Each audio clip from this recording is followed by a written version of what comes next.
Moi, ce que j'ai retenu de ces longs développements, c'est deux choses. C'est l'État qui se désengage. Bon, on sait ça depuis 3 ans, on répète ça tout le temps.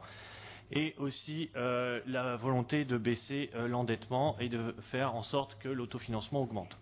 Donc en fait, pour résumer, c'est le discours de l'impuissance, on peut rien faire. On se demande même pourquoi on est élu finalement, puisque on peut rien faire. Donc moi, ce qui me gêne, toujours, je l'ai toujours dit, c'est une sorte de religion. Pourquoi faire de l'autofinancement une priorité? J'ai déjà dit ici l'an dernier que faire en sorte que l'autofinancement augmente, c'est remplir les caisses pour ceux qui vont nous succéder et nous lier les mains pour notre propre politique. Enfin, bon, toute cette idée de l'autofinancement, ça mène finalement à un mot que personne ne prononce ici. On y est presque arrivé. On a entendu le mot rigoureux, rigueur. Bon, le vrai mot, c'est austérité. Quand on voit la note de synthèse que j'ai lue, j'ai vu que l'objectif pour le personnel, en ce qui concerne le personnel, c'est faire plus en dépensant moins. C'est ce que disait Gilles de Robien en son temps, il répétait ça tout le temps, toujours faire plus en dépensant moins, ce qui est complètement irréaliste et impossible et inefficace.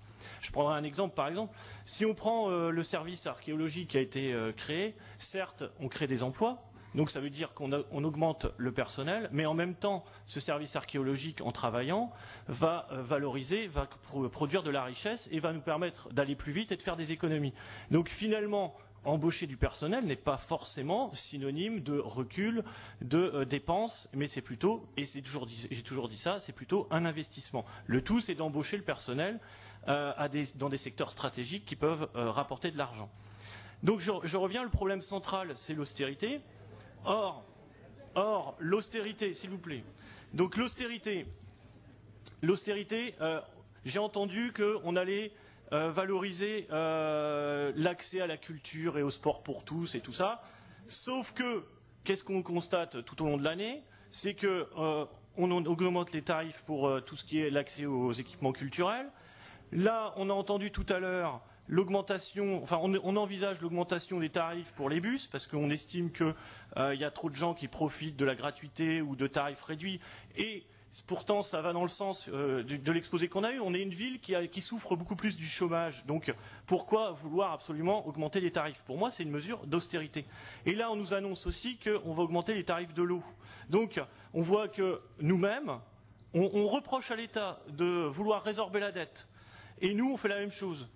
Je rappelle que l'État, lui, qu'est-ce qu'il dit? Il dit, moi, je suis obligé de résorber la dette puisqu'il y a une exigence européenne de plus en plus prégnante pour sauver l'euro, voire pour sauver l'Union elle-même. Or, on sait, et beaucoup d'économistes le disent, alors ce n'est pas des économistes, disons, conformistes, ces économistes nous disent que l'austérité tue la croissance. L'austérité tue la croissance, pourquoi? Parce qu'on augmente les prélèvements, que ce soit sur les tarifs, que ce soit par l'impôt. Donc on voit bien que cette recette de restriction permanente mène en fait à encore de plus en plus de dettes et de recul. Et après, qu'est-ce qu'on entend par dette? On a un très beau document, on l'a chaque année, où on compare l'endettement de chacune des communes ou des communautés de communes à peu près équivalentes. Seulement, qu'est-ce qu'on entend par la dette? Moi, je me souviens d'une intervention de Gérard Filoche, qui est socialiste, qui disait que dans cette dette, finalement, il y a plusieurs choses. Est-ce que c'est une dette qui vient d'investissement? Si Le Mans est aussi endetté, c'est parce qu'au fond, ils ont investi dans le tramway et ils auront un retour, que ce soit un retour financier ou même un retour social et un retour écologique, et même en termes d'urbanisme. Donc, qu'est-ce qu'on entend par la dette? Tout ça, c'est là, nous, on a peut-être des dettes qu'on a héritées de nos prédécesseurs, mais est-ce qu'on est obligé forcément d'assumer un héritage qui n'est pas le nôtre? Alors ensuite, reprocher. Donc, en fait, bon, nous voulons nous désendetter et en fait, on accepte une logique de restriction qui est celle de l'État. Donc la meilleure façon. S'il vous plaît, je vous demande d'écouter, Monsieur Mess. Ouais, ce serait bien. Avec la plus grande attention. Alors, merci. Ouais, non, mais je sais parce que ça va pas tout à fait dans votre sens, donc évidemment. Alors, la meilleure façon, à mon avis, de contester la rigueur et l'austérité, c'est en fait de procéder autrement. Procéder autrement comment? Alors déjà, on avait dans notre programme de faire un budget participatif. c'est-à-dire de faire en sorte que les Amiénois, et même plus largement les habitants de la métropole, participent, fassent des propositions, évaluent les besoins, et ensuite aux élus de faire des choix en accord avec la population. Ça, c'était dans notre programme, et je constate qu'on ne l'applique pas, puisque nous-mêmes, élus, on n'est pas invités aux réunions pour en discuter.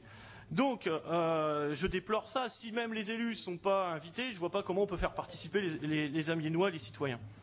Donc, le but, c'est de faire confiance. À mon avis, il faut faire confiance au service public, je le répéterai encore une fois, parce que là, on procède toujours par délégation de service public, privatisation, augmentation de tarifs, ce qui ne sont pas du tout les bonnes recettes, à mon avis, pour faire repartir notre communauté.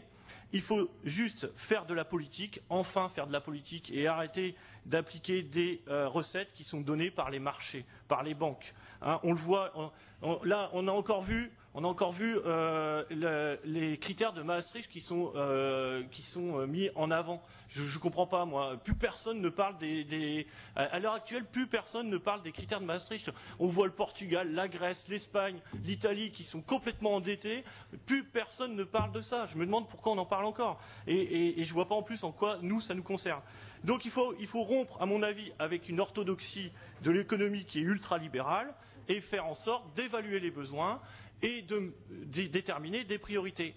Et je terminerai en disant que, pour moi, la citadelle n'est toujours pas une priorité, à mon avis, et ce n'est pas une priorité puisque le retour d'investissement ne sera pas effectif. Moi, je préfère largement plus le tramway.